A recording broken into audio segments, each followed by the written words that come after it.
This is the worst. I hate it. Why did it get made? Is he supposed to look like Trump? Considering he's asking for a loan, probably. The art style doesn't feel like Zim at all, and the jokes are dumb, and I hate it. Fortunately, the next issue is much better, as we see Zim crash land on an alien planet, where a race of aliens become his willful slave, Pikmin style. Next, we primarily follow Dib. He monologues about how stupid the masses are and how much he would love to shoot up the school, stating that they could be surrounded by a mob of zombie weasels and not notice. Once again, we see Dib acting like the kind of person who would unironically call other people sheeple on the internet. And once again, it perfectly paints Dib as the kind of protagonist you would want to see ultimately succeed, but certainly wouldn't mind getting hurt along the way.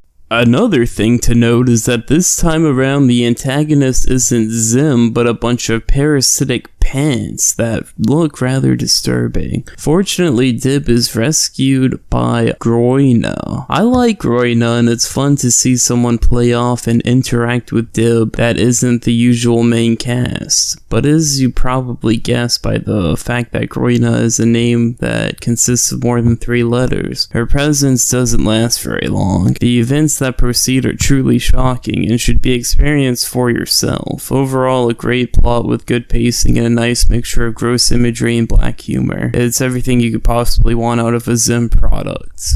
This next issue opens up with Dib posting videos onto the internet. What a fucking loser, am I right? Anyways, once Dib realizes his videos are being put on blast, he goes to make himself a disguise using his dad's flesh printer so that he can sneak into Zim's base and get proper footage. This scene is really funny, by the way. See, Dib's the only one in the entire world who knows Zim is an alien, with the exception of Gas, who just doesn't care. This makes him more sympathetic, so while most of these jokes are still comedy gold, especially the intern one, I still kind of feel bad for him across this issue, more so than usual. Underwhelming is really the key word to describe this volume as a whole. There's not an epic 2-parter like there was in the first one, and most of the plots felt cliched. I know I just memed on the first issue in this volume and didn't really take a close look, but let's take a closer look real fast. Look at how Zim completely flips out over losing his boot. That doesn't seem very in character to me. Like, sure, Zim freaks out over stuff all the time in the show, but it's not like his boot has never come off before. This might seem like a small and dumb detail, but it plays into the larger picture of why this didn't sit well with me. It's just loud and annoying and random. That means the quality of this volume hit much lower lows than the first volume and falls short of reaching the same highs that the first one did. This leaves me to believe that letting all of these guest writers and cartoonists in was a mistake. But let me know what you think down below, and I'll be seeing you in part 3.